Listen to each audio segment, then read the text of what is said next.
You're listening to E-commerce Fastlane, the podcast show to help you build, manage, grow, and scale a successful and thriving company, powered by Shopify. Listen to real conversations with partners and subject matter experts as they share proven practical strategies, platforms, and the best Shopify apps to help you accelerate your business. The time is now for you to improve efficiencies, grow revenue, profit, and lifetime customer loyalty. Please welcome your host, startup founder, and strategic advisor, Steve Hutt.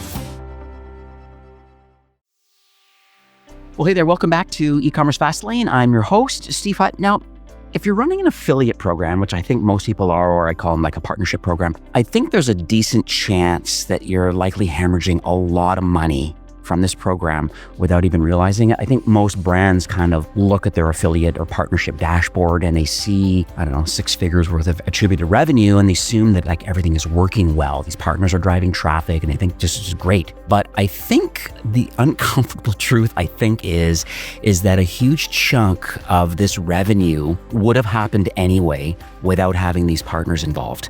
And I think this is interesting because, you're paying for customers who were already going to buy from you. And I think that's really odd to me. I know it's happening.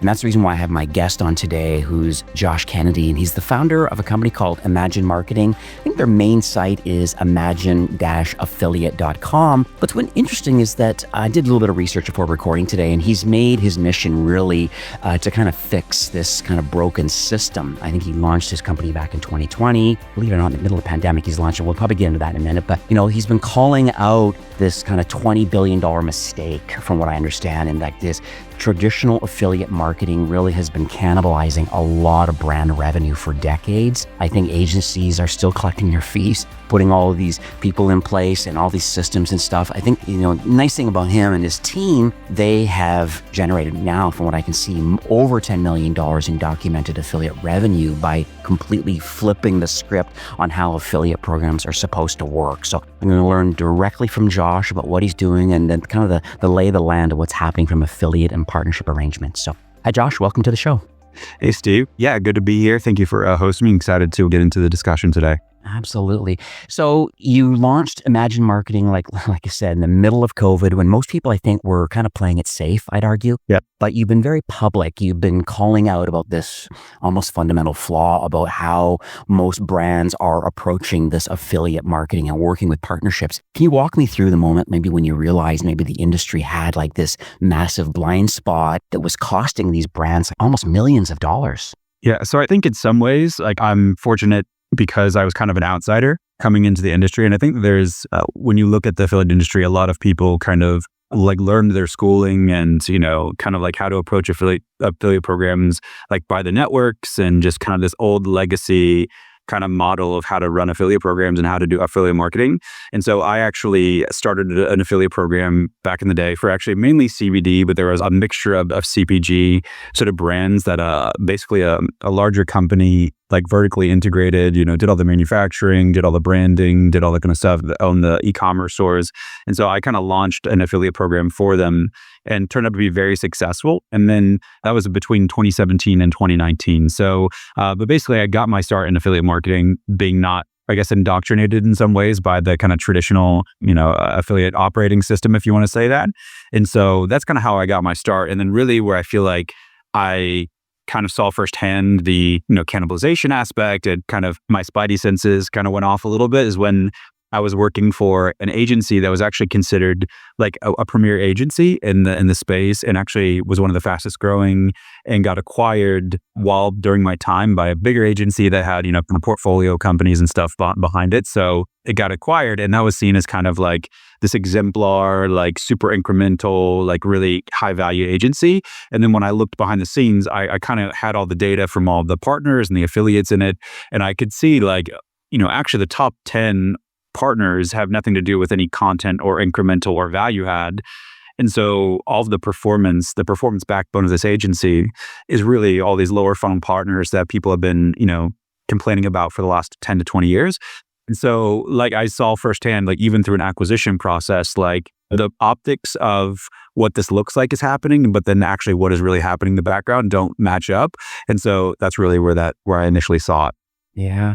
It's interesting about the cannibalization side because I know this is a real problem. I've chatted with many brands, especially when I was inside Shopify. They were talking about just all of the shared coupons that are going on. When you think of like Honey, which is owned by PayPal, there's Capital One Shopping, and there's a whole host of different ones, Coopert, and like, I mean, I can rattle them off. Yep. But some of them I have like running, and I'm, guilty as charged.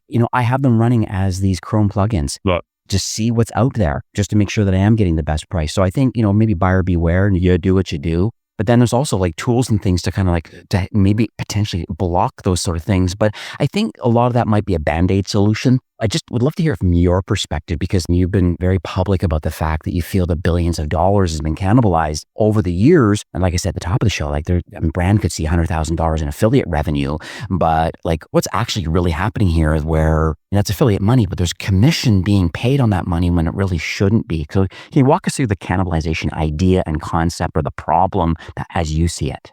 I essentially think that there's a lot of different ways to kind of slice it up, but I think the kind of where it's sat, I think the original, I think operating system is a good way to kind of think of it. Yeah. And so the original affiliate operating system, so it involves all these different partnerships, but the primary like original partner types were really based around content, so kind of SEO blog sites. Right.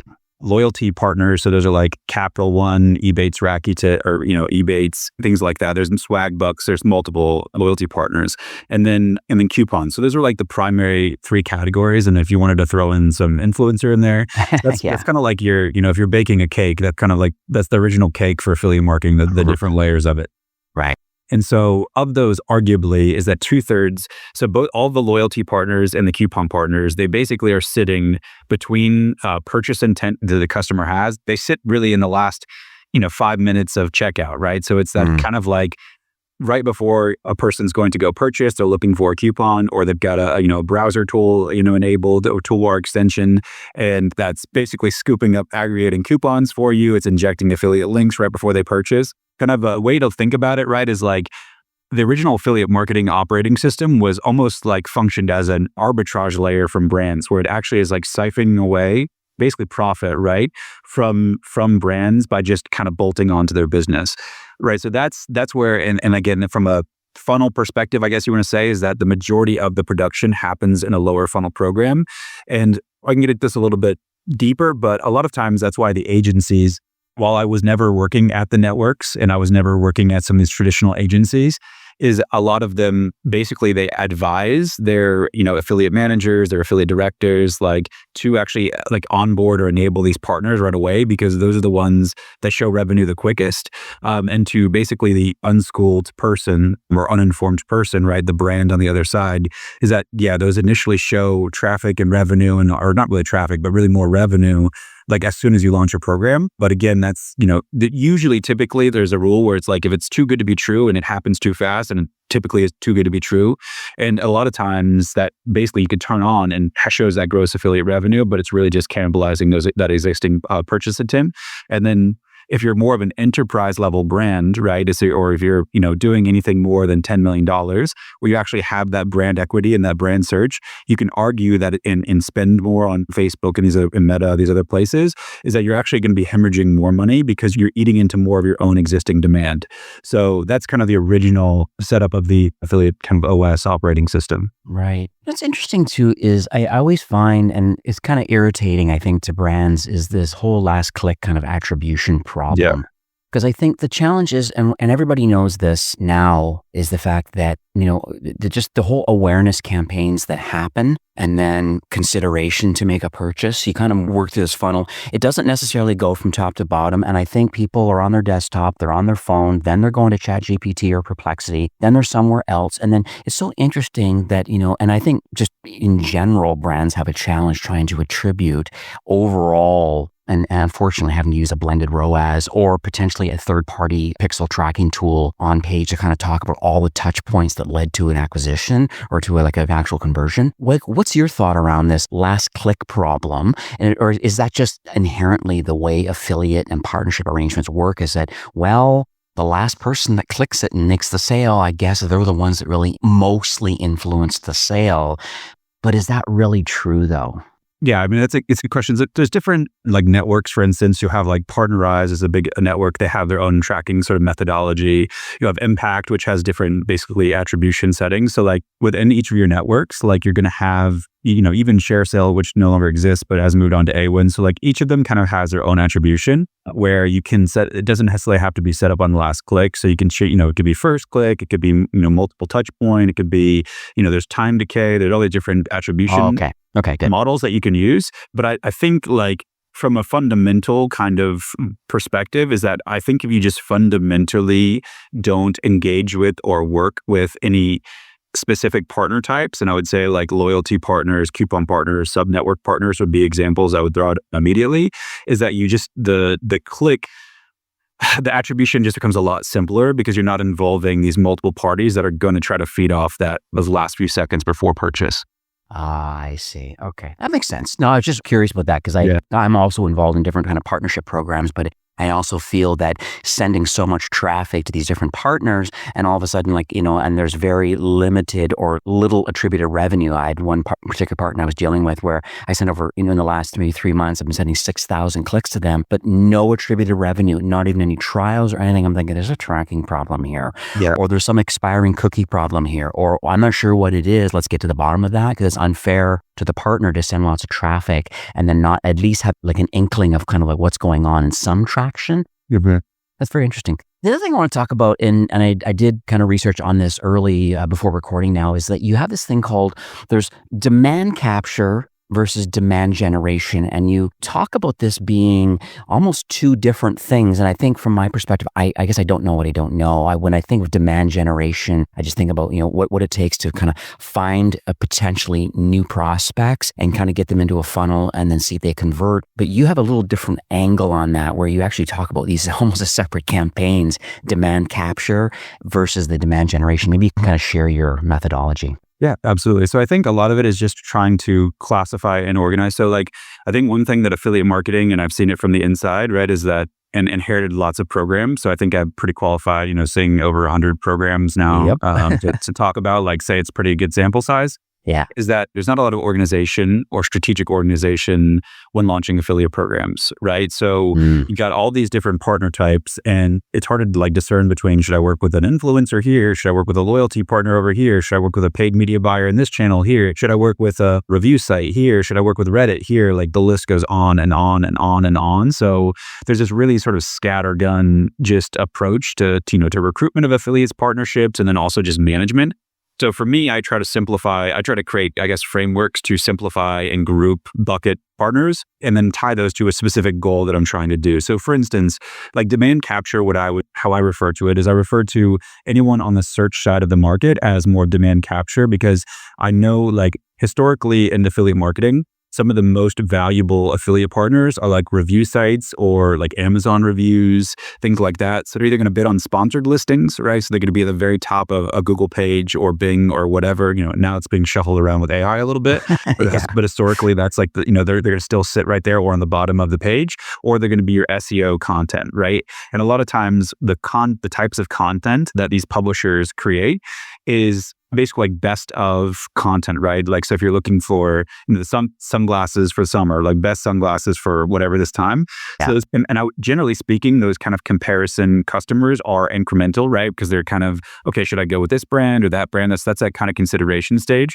So I guess in my mind, and when we're trying to set up these recruitment systems and affiliate programs, is we're saying, okay, who is already expressing intent, right? And then demand capture kind of has an upper limit too, because there's explosive growth markets, right? But, sunglasses, there's probably a pretty set number of people that are looking for sunglasses on YouTube or on Google or on all these intent side platforms.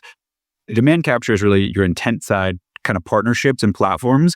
But again, they have those upper limits, right? So like what we try to do is like, okay, so that's kind of that intent bucket of our customer or our partners. Now, how do we reach out of market customers, right? Who are they have no intent to buy right now and whatever, but there's still ways to, reach them, potentially pull them into a funnel, like all that kind of stuff. So that's, I organize that kind of side of things as like that kind of strategy. And there's multiple different partner types and strategies within that side, but I kind of conceptually, it just helps to organize everything versus like trying to choose from between 15 or 20 different partners. I see. It's interesting because I always think that like the challenge, I think, with maybe demand capture type affiliates is that I could be wrong here, but I think they often get credit for sales that, like I said at the top of the show, that likely would have happened anyways.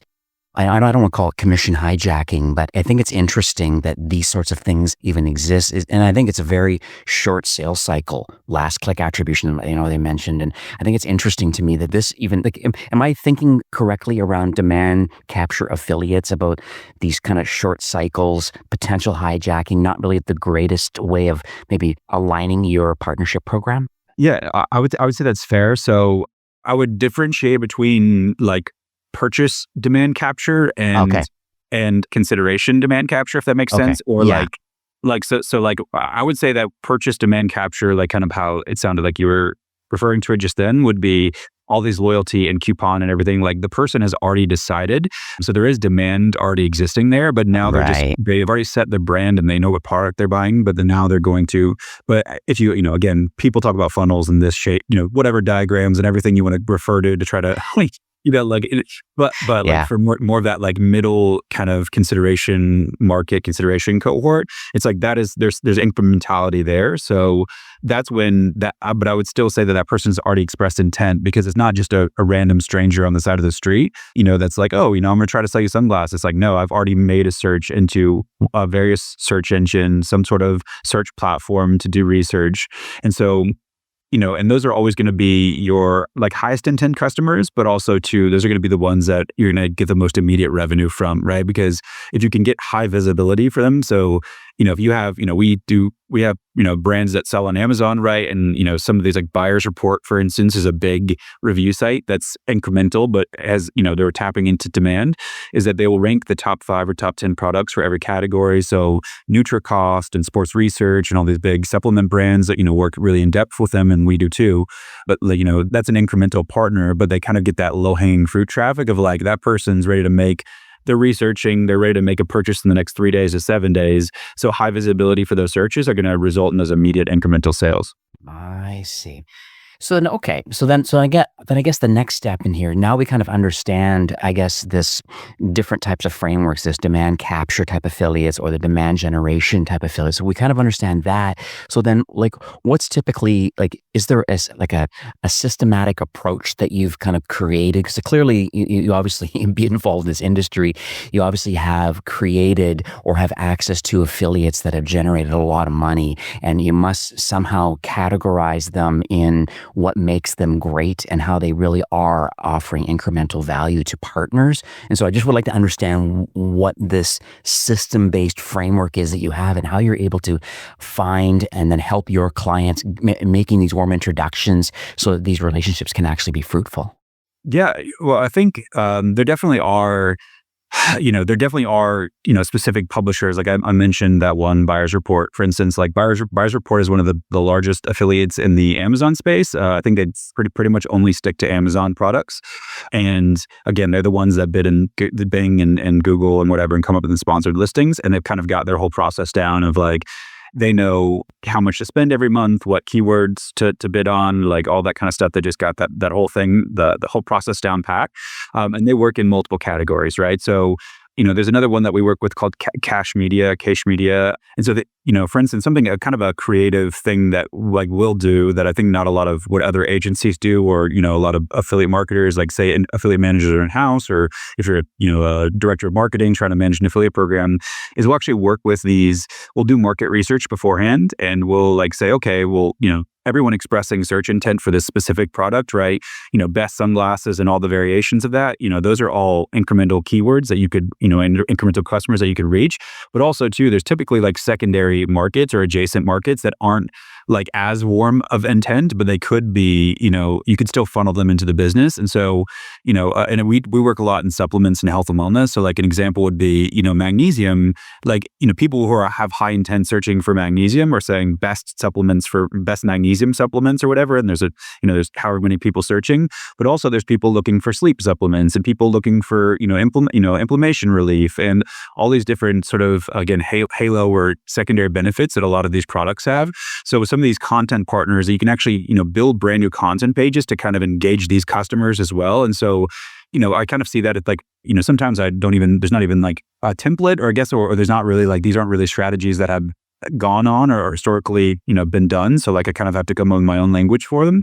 But I call that like horizontal scale within sort of these affiliate partnerships, right? So it's not, you're not scaling, for specific, you're not scaling, adding more money to you're like trying to find different markets to reach into, and you can help use basically the vehicle of the affiliate partnership to create content, to create new keyword campaigns and engage them. So yeah, I mean, I think to kind of go back to your initial question, it's like, you have trusted certain affiliates that have, a specific, model of, monetization and referring traffic and all these kind of things, and you can use them in different categories. So anyone who has a strong search category, for instance, would be successful there. Then you can also do some really cool things with them too to access like even broader incremental audiences that you wouldn't even necessarily think about. I see. And so it would seem that some brands then would certainly get involved with some of these trusted platforms and partnerships through these different platforms that are available. And so that would actually, I guess, a little bit force them into separate dashboards. What happens like from the director of marketing perspective? Like, is there such thing as like a roll-up dashboard? Is there anything, has AI created anything now where, you're involved in these multiple, demand generation type platforms and affiliate platforms that work in your industry, but they all kind of like, giving themselves attribution for everything, or like what success or great looks like. Is there a way of rolling up the data somehow, like through an automated system? I'm just curious if you have your own in-house process set up and saying, well, when you manage a client that has multiple partnerships, how do you report on the success of the campaigns in plural? I don't know if there's APIs or some kind of like data connections between these platforms. Yeah, I think stuff like that has existed in our industry. Like we're not like, I think that's on the roadmap for us. We don't have it implemented. So our source of truth right now is like the actually affiliate platforms themselves. So whether we're working Everflow or Impact or whatever, there are data aggregation sort of tools and stuff. Like Impact acquired a company called Affluent like a couple years ago, which basically like, so if you had like siloed affiliate programs, I got some in Rakuten, I've got some in Impact, I've got some in blah, blah, blah. And it's like, it's going to pull all that data together. And then you can kind of like look at the dashboards, all the reporting, chop up all the metrics, all that kind of stuff. So I know that there are some, there are some challenges, especially in the Amazon space of like, if you get into direct relationships with publishers and don't go through like for instance, Buyer's Report is an example, like, they are on affiliate networks, but they also like to have direct relationships for some of their bigger clients. So like we have our own dashboards and stuff like set up with them because of the volume that they do for our clients. So like, yeah, sometimes I guess in direct relationships, you'll have those provided by the affiliate if they're big enough. And then, there's, like I said, primarily we're using, the actual affiliate network or the affiliate tracking platform itself as the source of truth. I see. Okay. Because I know that's always been a challenge, even in the Shopify world. It's just like, and a lot of people would be kind of grumble a bit about, well, why does the Shopify analytics dashboard look different than what Google Analytics is showing? Yeah. And then why is that different than what Meta is showing? Everybody wants to kind of give themselves a pat on the back of what they're doing. And, a lot of times there's session losses and cookies expiring. And there's a lot of different reasons to why there's at least 20-30% disparity between different. And then all of a sudden say, well, okay, then what do you want your source of truth to be then? And then, unfortunately, that's what you have to look at, right? So, yeah. Well, and what I will say is like, there are, like, a lot of our tracking now, like on Impact for our programs and for Everflow and things are cookieless tracking. So, we avoid some of those issues. Right. So, yeah. I like the server side part of it too. That's another thing we always get, either Elevar or a little data and do server side tracking directly with a solution instead of like using these HTML and cookies and all the different things. Just like, no, the two systems need to talk to each other directly. Yeah. Right. Exactly. So. Correct. Today's episode is brought to you by Little Data, the e-commerce data platform for modern direct-to-consumer brands. Little Data makes it easy to get accurate sales, marketing, and customer data in the tools you already use, like Google Analytics and the new GA4. But doesn't stop there. They also power audience building and better retargeting with LTV data and subscription integrations like Recharge and Smarter. See how other brands are crushing it by using Little Data and get yourself a free trial 30 days by visiting littledata.io. So on this show, I'm sure you could assume this, that there's gosh, I don't know how many millions of Shopify merchants there are total. There's thousands listening right now, and I think they're going to be in different stages on their kind of entrepreneurial journey. And if someone's, that's listening right now, maybe we can kind of divide it up, maybe in the early stage people, and then we'll kind of talk about the mid-market. So if people are considering, let's say let's say the early stage people that are considering maybe their first affiliate partnership, what do you recommend as kind of their first steps to start thinking about it? And then, because some people may, they just want to be a DIY person. They want to kind of get in the trenches and they want to start doing it because they're not doing it at all or not effectively. Clearly, this is kind of in your wheelhouse. So what do you say to people that are in their early stages of their business right now and don't have an affiliate or partnership program running? What do you say to them? Yeah, I think the simplest thing is to understand is how much you can afford to pay affiliate. And so generally speaking, like you said, those early stage brands, they typically cannot afford, unless there is money from somewhere else, right? Right. Especially if they're bootstrapped, right? It's like they can't afford to pay 80% or 100% or whatever of the customer, regardless, they need more efficient sort of CPAs. So, that is going to affect the types of partnerships that you can have. But what I will say is that generally speaking, it's really simple. Do the research, you can do it, by yourself, just go into Google. You could do it by yourself, or you can use a tool like SEMrush to do the keyword research or market research. So I call it, we kind of call it a mid-funnel gap analysis is kind of the formal term that we use. But what that is it sounds fancy, but all it is basically anyone who is expressing any sort of comparison intent or research intent that would be incremental to your brand. You can kind of map all of those out, right? Whether they're on, YouTube videos, whether they're even on Google or on Bing content, again, those sort of review site publishers I mentioned that are doing the sponsored ads bidding and stuff and arbitraging Google ads traffic. So I would start there because generally speaking, they're going to be, tolerable from a, payout perspective and commission perspective. So again, if like I said, if you're selling sunglasses, right, just go home and figure out, okay, what are best whatever sunglasses for all these things. And then again, go to all your search platforms and try to recommend those, because the great thing, and kind of from a strategic perspective, one of the reasons we start there and like that is because once you get that visibility, right, you don't have to continue to negotiate or work or whatever to receive those sales. Basically, the consumer demand is doing the work for you, right? So every day, maybe 100 people or 200 people or whatever it is are going to visit these, listicles, roundups, etc., YouTube videos, and Reddit forums, or even a thing that we've so people think about that Yeah, exactly. So all those places, which is more demand capture, I would say, or existing intent, once you get in there, 100, 200 people are going to do it, and then you don't have to do any more work, right? So contrast that with having to, or except, manage that relationship, where contrast that with, I got to recruit a new influencer and we got to do all the creative and the blah, blah, blah.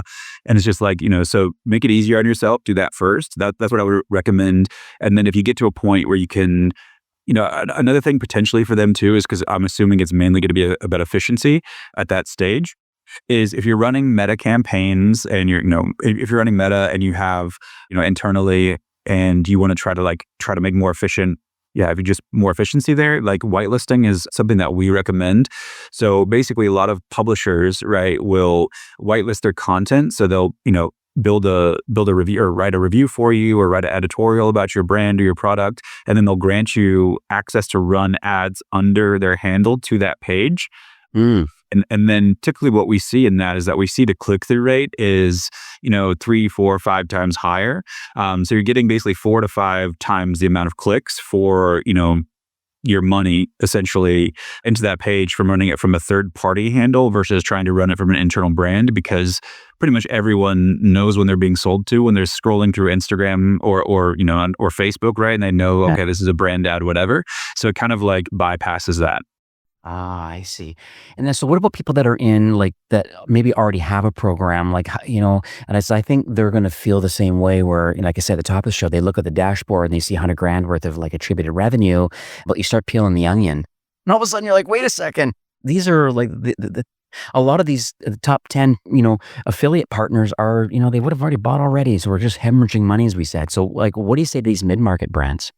Yeah, so the mid-marketing brand, I think it's a good space, I guess you want to say, or a place to be as a business for affiliate marketing. So again, it opens you up to different partner types. So start with your margin and start with your margin, start with the way you feel comfortable as far as like what you can pay out and understanding like those sort of downstream economics or unit economics of lifetime value and all this kind of stuff where maybe some of those brands that are starting out don't quite have that understanding. And then then what you can do is again start with the search side we always recommend, so all those previous platforms and kind of that research I recommended. But then there's a world of affiliates out there that you can now tap into, right? So among them are like media buyers. So like basically any media channel that you have, Snapchat, TikTok, Meta, Reddit, YouTube, like, anything, connected TV, like there's going to be media buyers that are willing to buy media and then sell that to you for a profit, right? So if you don't have an ability to hire a specific agency to manage a specific media channel, if that's not in your budget, or you just want someone's expertise, or if you want to like additional creative and just these different things, like media buyers can help you. You can get access to all these different value adds that they bring without having to basically risk your own dollars up front. So typically how different media buyers work differently, but a lot of times it's basically they're just trying to take basically a 10% or 20% margin over whatever it costs them to, refer a sale to you in order to, get paid out at a CPA, right? But they could have 10 years or 20 years of experience as a media buyer, and they could be able to source great creative and do all these things. So there's a ton of, benefits of working with them that I would, possibly consider doing that as well. So that would, and again, the whitelisting thing too is like if you have, if you're looking for efficiency, like whitelisting is a super like awesome, like it's a tactic that we love, right? And it's it's one of those things where it's like you're not only getting influencers to talk about you from an organic perspective, but now you're getting these deeply like integrated publisher relationships and influencer relationships where you're able to run paid traffic and then control your brand message. So if you want to like say there's one specific thing about your product you want to call out, or one specific thing about your brand you want to call out, you want to use basically a third-party outlet to help, disseminate or to, share that information, then you can do that in these whitelisting style relationships. And it's really like a very expansive strategy that you can use and, do with multiple publishers, multiple product angles. Like it's really something to develop. So I would say that those are, that's that middle section of the mid-market. Yeah, that's amazing. Because I even go into your website too. Like I noticed you talk about like the evolution of partnerships, and it's so interesting when you talk about like affiliate, like 1.0, like just basic, the cannibalized coupon challenge we talked about. Some of the loyalty conversion path challenges, shared coupons from influencers, and all this craziness. And then with blogs, slowly, I think traffic is starting to go down now on blogs because of AI overviews and people using Perplexity and ChatGPT and whatnot, at least for the research side of what they might are looking to buy. But when I look at it from your perspective, when we talk about like premium content production, I think I see things here like gifting, even access to mobile apps. Sometimes there's some exclusivity that can come around mobile apps that can really get it out there. Even having like a dedicated loyalty program to really start building these sort of things up. So you do have a lot of different. You have a Swiss Army knife of opportunity here versus some of the old school tactics that used to work but are cannibalized the revenue and the profit, but there's some smarter things that people can do today, which you clearly are implementing. Yeah, absolutely. I think, and thank you for reminding me, because it's like I said, it's sometimes hard to even remember all of the partnerships. There's a lot. there's a lot of types, which again is part of it's a strength and a flaw at the same time. But like, I'll specifically call out. So, you reference like, employee benefits, was something like Blue Cross Blue Shield, for instance. We worked with a brand a couple years ago that we helped broker a relationship with them, which they basically, for like a 5% CPA or 10% CPA, they helped, basically they sent an email on behalf of this brand to like 600,000 or 700,000 people. They had like within their kind of members portal, they had like a specific offer for their members, and like like a little like banner tile and stuff like that. So like, and you got to think, that Blue Cross Blue Shield, that's an insurance network that has how many millions of people, Oh and yeah. got how many hundreds Huge. of thousands of impressions, and like usually that kind of ad inventory would be cost what, tens of thousands, hundreds of thousands of dollars, where they were only getting that on a 5% more commission, which is crazy, right? And then the apps too, there's all these kinds of like incentive apps where if you like sleep well for however many days, and you just do this many steps, or you go swim, all these kind of like fitness apps and perks and things like that. And so what they'll do, Planet Fitness is an example, the gym, right? They have an offer wall for like perks for athletic greens and blah blah blah. So all those brands kind of like have these, they're on their offer wall basically, and it's like typically like an affiliate relationship that happens within an Impact or AWIN or whatever affiliate network you're doing. So in addition to all the whitelisting and media buyers that I mentioned, and Reddit and all those things, like employee benefits apps, like I said, there really are, like you said, there really is a Swiss Army knife. Yeah, it's amazing. And then as far as your like kind of vertical experience, do you play well in all industries? The reason I ask this question is because I would think that, well, I don't think I know for a fact that half of Shopify is fashion and apparel. I know that for a fact. And then, other areas, kind of, the footwear and eyewear as you brought up, and then travel and jewelry is another kind of interesting growing market. So just from your perspective, do you feel like, and do you have clients currently that are in all different industries, or do you feel that you have a further expertise in certain verticals? Yeah, so I think, I mean, I've worked in, you name that industry. I've basically worked or run a program or seen a program in it.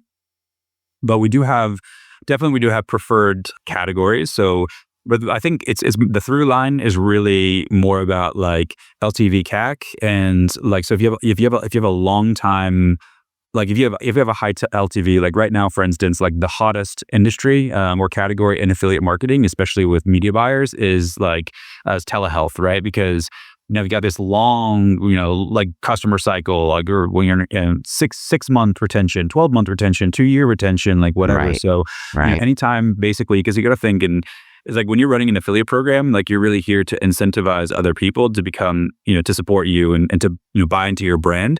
So if you can create the greater incentives from the get-go, which usually comes down to, okay, how much margin room do I have as a brand? So like things that have a small margin, products that have small margins are not great for incentivization.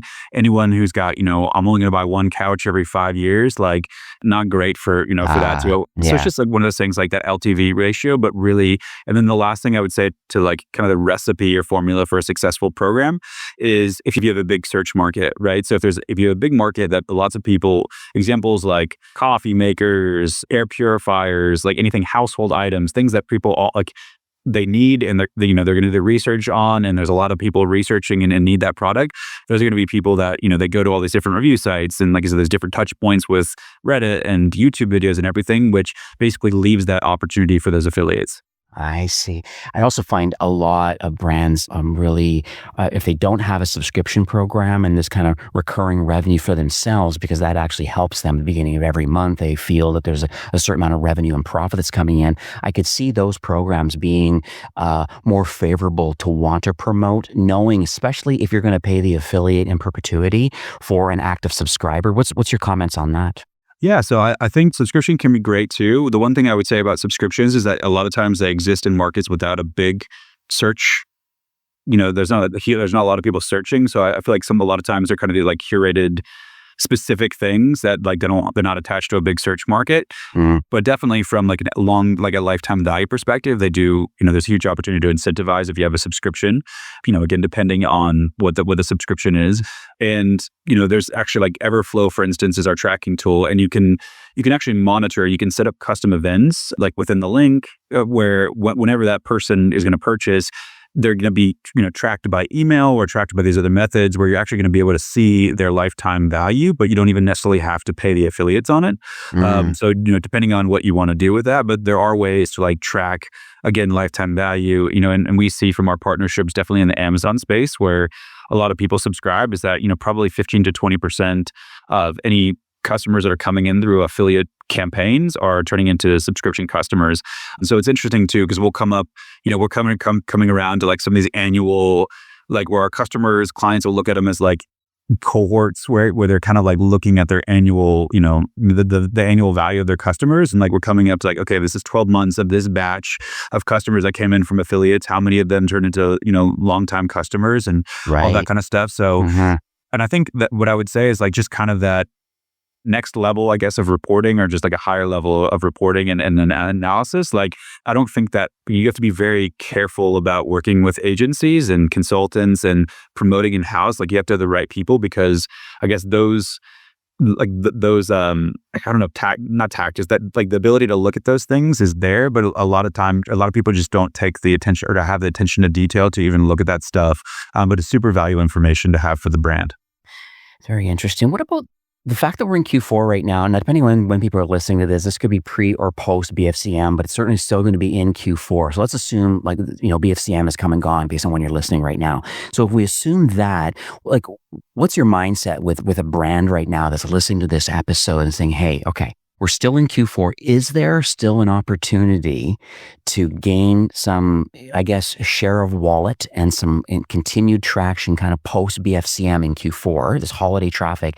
And then if there is still that opportunity to kind of ramp up, then how does that blend over into Q1 2026 if you start doing the work now? Yeah, that's a good question. So absolutely, I think there's still opportunities, right? So basically, you're going to want to, it depends on what types of partners that you're working with, right? If there's loyalty or content or whatever, but, even your content partners.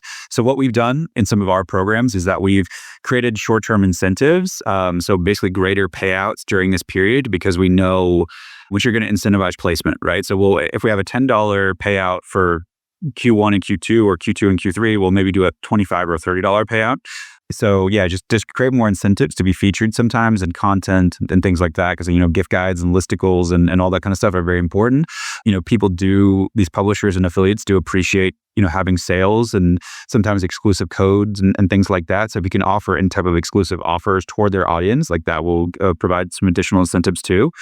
Yeah, so I think those are some of the kind of simple things that you can do on that side. And as far as like Q1 goes and everything, it depends on, again, like for us, that's a big quarter. One is a big quarter for us because we do a lot of health and wellness stuff. So I think maybe if you're especially doing a lot of like marketing campaigns, like around like, new year, new you, all that kind of stuff. Absolutely. I think just aligning your, like, especially if you're doing whitelisting relationships, or you're doing any type of influencer campaigns where you're trying to like push a certain marketing message into the market, then that's when I think you kind of like start that process now, because any type of content creation does take time, right?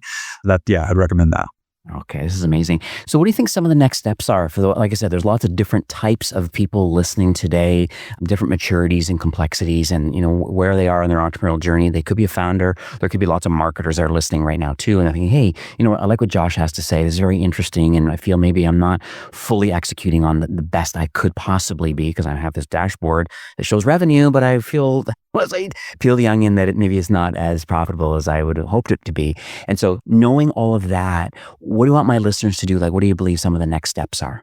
Yeah, absolutely. Appreciate that. So for one, I think, we definitely can provide audits. So before we, launch a program, or even a lot of times before, saying if we say no to certain brands or programs, it's like the reason why that we're doing that. We're not a company, or I'm not a person that wants to just like try to start a relationship to try to, get a retainer for a little bit or whatever. That's not my style. So a lot of times we'll do the due diligence beforehand, see if it's a good fit for affiliate marketing. So I think that one thing, just from a very basic place, is that we can kind of give you some information about like, where I'm at in my life cycle as my business. Is affiliate marketing a viable thing for me to pursue, or should I focus on other channels? So that's one thing I would say. But two, we do provide, again, a big audit of like, again, all that market research and everything, where we're looking at all those search platforms. We're looking about all the individual URLs that you should be on. So, we had a client recently, international wellness client, that we did research in Australia and UK and the US, and basically found like 150 like content placements, article URLs with search traffic for us to build those relationships with. So that's something that we can do. And, that's not something that's owned by us. We could pass that back onto the brand. And then the last thing that I would say is that I do want to I'm really passionate about this. And then I do, like I said, I do enjoy building affiliate programs. I might do it for free. if it wasn't a profession. So I do want to also say, like, if anyone wants to like consider working, and sometimes fees can be a little off-putting or prohibitive. We're going to do something where we'll offer a $999 for basically 90 days, so 3 full months of working with us without any obligation post that. So you can just work out. It's a low risk on your side, see how it works. And then after that, we could talk about working together if it works out. But I think between those 3 things, from an audit perspective or even a small short-term engagement, that's probably next steps. Yeah, that's amazing, actually. That's a short-term kind of like ROI. You can actually see the value right away. To get things up and running with a pro and a team that actually gets it, It's like, I always think about like, hey, people say, oh, I want to get involved in YouTube, and I'm gonna contact a few YouTubers, and I'm gonna get them to, do an unboxing thing and all that. They don't realize that there's a lot of challenges that go along with that. It doesn't work exactly as you think it does. And I think that's one thing where you guys have kind of unpacked a lot of, the different challenges, the different channels, and you know exactly how to execute at the best level. And so I really appreciate that's a really great offer. I'll make sure I put that in the show notes and give people some opportunity. I agree with you about the Q4 thing right now too. I think if you don't have a partnership or an affiliate program now, it's not too difficult to actually get one set up. It's just a matter of, well, where are you at right now? If you do have a program, it needs to be audited. And maybe that's where, Josh, you and your team can kind of step in and say, hey, let's take a look at what you currently have. It may or may not work out, but at least, complimentary, we can have a look and see where you sit. And then saying, hey, here's some free business advice and or here's some opportunities where we believe we might be able to help you and take it off your plate, which makes everybody win. So yeah, this is really cool. Yeah, I appreciate that. Yeah, thank you so much for the time. I think we hit on most of the points that I wanted to get across, and I hopefully that resonates with some of your audience. Yeah. And I do think that Q4 can be possibly the most, Q4, Q1 can be the most kind of impactful time from an affiliate perspective typically. So probably now is the time, trying to be my objective, unbiased hat, putting that on. Really probably is the best time to try it. So this is lovely. All right, Josh. Well, thanks again for recording, and have yourself a great day. Yeah, you too. Well, that's it for today's episode. I'd like to thank you personally for being a loyal listener of E-commerce Fastlane.